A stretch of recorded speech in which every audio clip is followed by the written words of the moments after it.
This is the chapel at St. James. This is looking forward, obviously, up at the altar.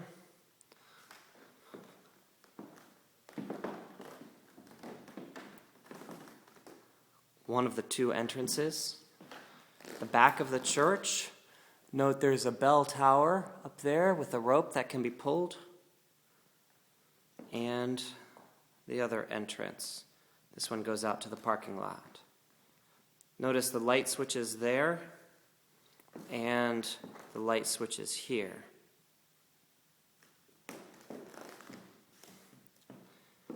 There are no side aisles.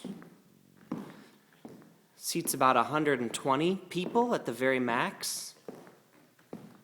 Set up now for a funeral.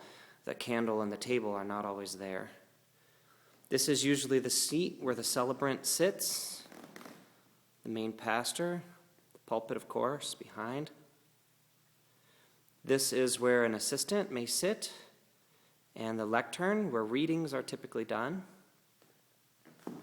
There's a stained glass window behind the pulpit, and you see the light switch there for it. This is facing backwards, the congregation.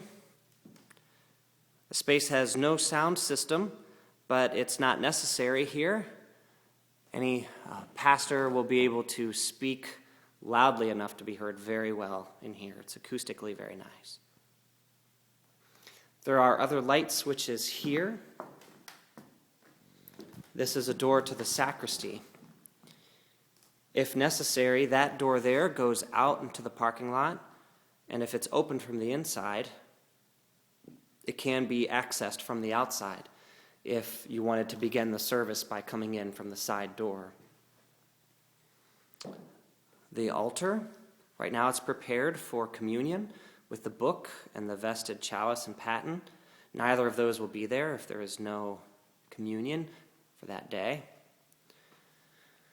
The altar rail for a wedding is where the final blessing is often done.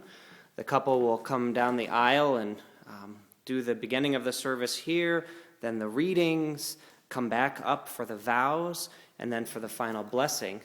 They often come up to here, where the priest will give them a final blessing and then send them forth back down the aisle.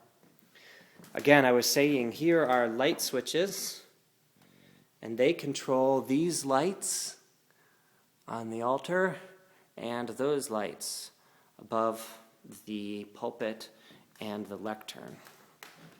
There is another light switch there in the center, and that controls that single light there.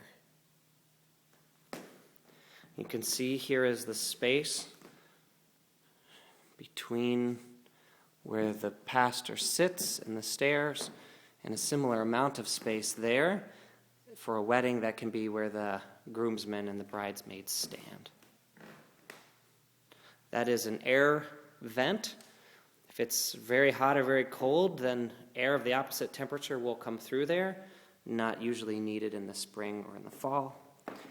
And just to finish up, I will ring the bell and you can get a sense of that. You see this rope hanging right here. Anyone can grab it.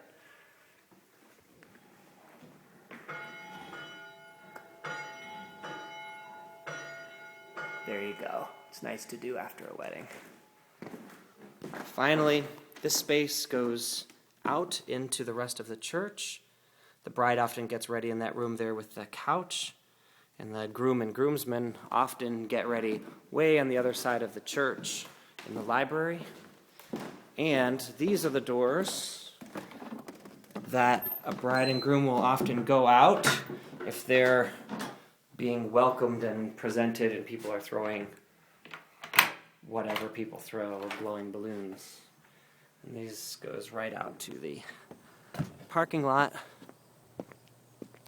And here's the doors from the outside. There's the chapel, and there is the door into the sacristy. So, hopefully that's helpful. If you have any questions, let me know.